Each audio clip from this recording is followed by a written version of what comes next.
The Esperia Stinger, Star Citizen's brand new heavy fighter, originally dreamt up by the Van Duel, you know, those charming interstellar psychopaths, and then civilized by the lunatics over at Esperia, who clearly looked at an alien war machine and said, "Yes, but can we sell it to humans?"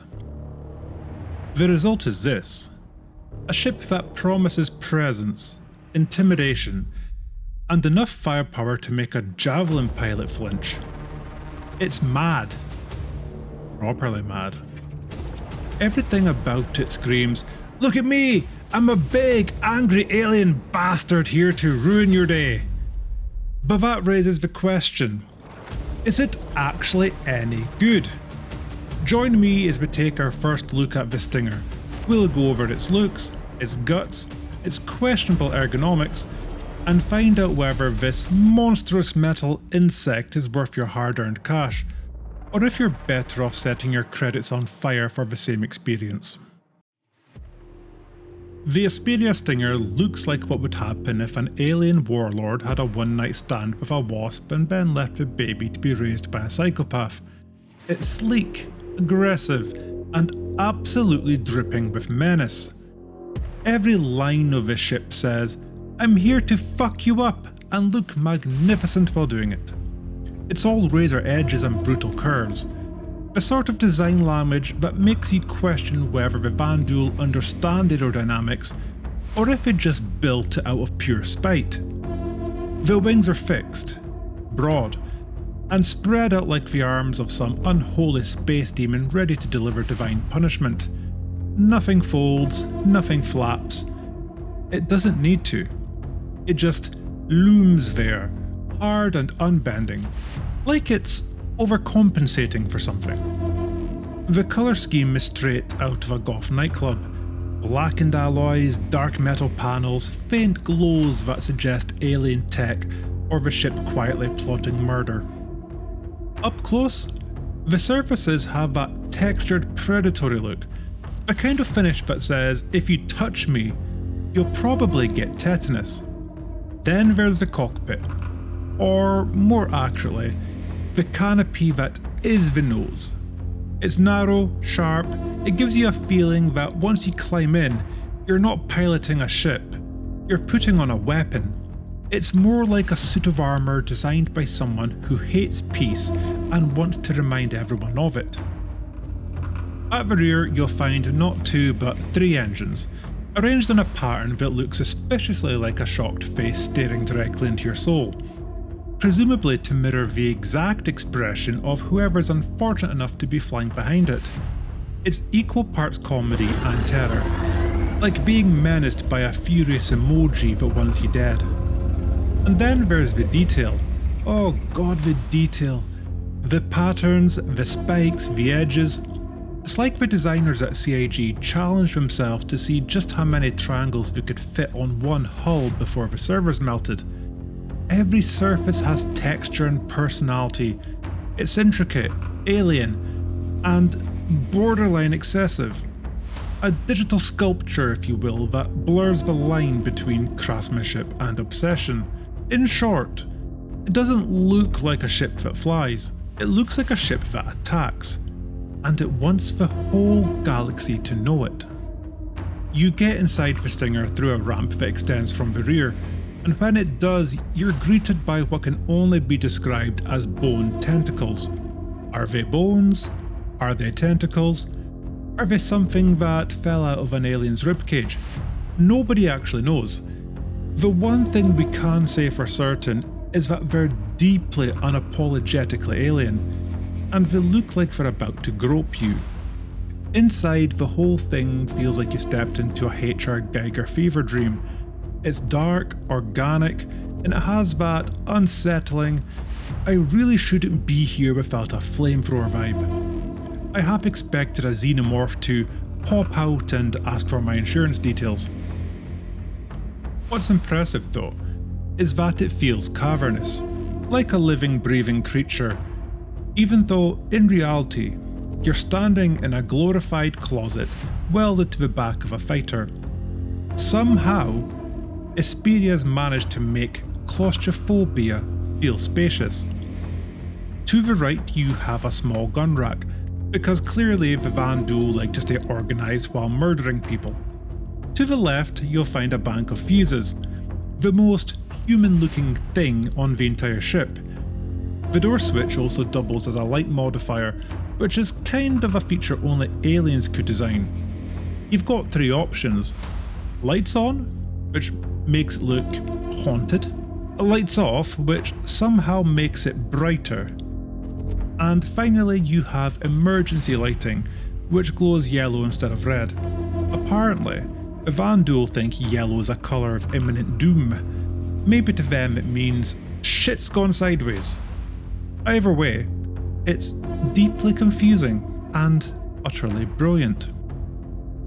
Straight ahead we have the pilot seat, and I use the word seat loosely, because this thing looks like it was stolen from a dominatrix's dungeon. It's all spines and questionable ergonomics. Bend over, pilot, and prepare for a good thruster burn. Perhaps this isn't a cockpit after all. Perhaps it's the Verse's very first BDSM playroom, cleverly disguised as a heavy fighter. When you finally mount the apparatus, you're treated to a glorious motorbike on rails animation that slides you forward into the cockpit like you're being delivered to your fate in style. The cockpit itself is nothing short of stunning. Deep purple highlights, Van Duel language scrawled across the interface, and those spikes just sitting in front of a windscreen.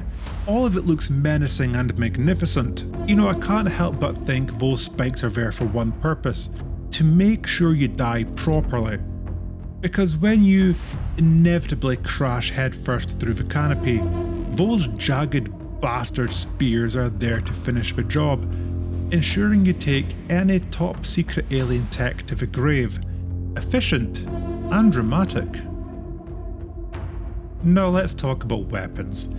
This is where the Stinger really starts strutting around the hangar like it's overcompensating for something. It's armed with 4 size 4 hardpoints, 2 under each wing, and each one fitted with a Lightstrike 4 laser cannon. These elegant, precise, and hit like a polite slap from someone who apologises afterwards. Then you've got 2 size 2s, Lightstrike 2s, tucked away in sneaky little cowls on either side of the hull. They're like hidden nipple piercings. You won't notice them at first, but when they come out to play, things get spicy pretty fast. And then there's the big one, the size 5 plasma cannon, a bespoke, non-removable alien weapon that's so firmly attached it's practically part of the ship's anatomy, if you get what I mean. You don't choose to keep it, it chooses you. This thing is permanent, bolted in like a toxic relationship. You can't upgrade it, you can't detach it, you certainly can't reason with it. It just sits there, humming with a sexual menace, daring you to push the trigger. Sadly though, for all its swagger, the Stinger's DPS is only 1,361, which in Star Citizen terms is about as threatening as a foreplay session that ends with a gentle pat on the head and a cup of tea. The F8C and Guardian MX are out there slamming targets into oblivion, while the Stinger feels like it's still asking for consent. Still, there's no denying it looks the part. Everything about the weapon loadout screams danger and drama. It's all show, all attitude, like an alien porn star with a six-pack and commitment issues. The Stinger doesn't just shoot you, it seduces you first, makes you think you're safe, and then blasts you in the face with something that glows. So now we should probably talk about the downsides. This is the Stinger's dirty little secrets. It's about as powerful as a drunk hamster on a treadmill. Straight out of the box, it's woefully underpowered. With the default components, you can forget about ever powering all your systems at once. I turned off 2 coolers, dropped the third one to minimum, and even then the poor thing was still wheezing like your nan climbing the stairs. You simply can't run the weapons, shields and engines at full together.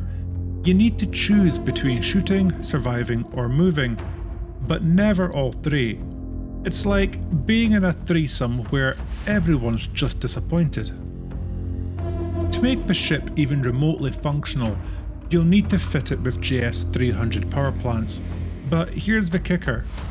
These are only obtainable through FPS PvP and Pyro, so unless you enjoy being shot in the face by a sweaty teenager camping a loot spawn, you'll be stuck scouring the black market like some desperate space hobo hoping for a bargain. And then there's the DPS, which, as we've discussed already, is bloody appalling. I'd strongly recommend swapping to 4 Breakneck Gatling guns and 2 NDB-28 size 2 repeaters, giving you a much healthier 3,637 combined DPS. At least with that setup, you'll stand a chance of killing something bigger than your self-esteem. The projectile speeds are nearly identical too, meaning your aim pips stay close together, a small mercy in this swirling pile of alien nonsense. But even once you fix the power and weapons, there's the handling. Oh, the handling. This thing turns slower than government policy. Even the F8C could dance circles around it while making you look like you're trying to parallel park a whale. It's supposed to be a heavy fighter, but it moves like a pregnant cargo ship. You don't so much dogfight in the Stinger as you do suffer publicly. And if that wasn't enough humiliation, there's one final kick in the thrusters. The wings. Those glorious, rigid slabs of alien artistry are also the ship's Achilles heel. Lose one, and you're done. It doesn't matter if you're in Atmo or space. The second a wing pops off, the ship enters what can only be described as a forever spin. You just sit there, pirouetting gracefully into your own death like a drunk ballerina with a death wish. So yes, it's glorious, it's gorgeous, menacing, but utterly useless if someone so much as sneezes in your direction. So what have we learned? The Esperia Stinger is a stunning, terrifying, utterly deranged piece of alien art that looks like it was designed by someone who's never experienced joy. It's exotic, it's dramatic, it's got more spikes than a golf convention, and yet, for all its looks, it's about as practical as a chocolate teapot in a supernova. Yes, it's powerful in theory, and yes, it looks like death incarnate, but straight out of the box, it's a power-starved diva that faints at the first sign of trouble. You'll spend half your time turning systems off just to keep the bloody thing running, like flying a fighter powered by AA batteries you found in a TV remote. Even with the upgraded components and better loadout, the handling still feels like piloting a wardrobe through treacle. Sure, it's technically a heavy fighter, but it turns slower than a pensioner in a shopping trolley. And if someone so much as sneezes on one of your wings, you're not in combat anymore. You're in interpretive dance. But here's the thing. I love it. Because for all its flaws, it's completely insane. It's alien, it's aggressive, and it doesn't care about your human expectations of balance or ergonomics. It's the kind of experience that's painful, confusing, and leaves you wondering what just happened. But somehow, you'll want to do it again. So should you buy one? That's the question. If you want a reliable, well-balanced fighter, no. Buy literally anything else. But if you want something that looks evil, sounds like war, and feels like it's trying to kill you even while you're flying it, then yes, absolutely. Because in a galaxy full of sensible ships, it's nice to fly something that's completely, gloriously unhinged.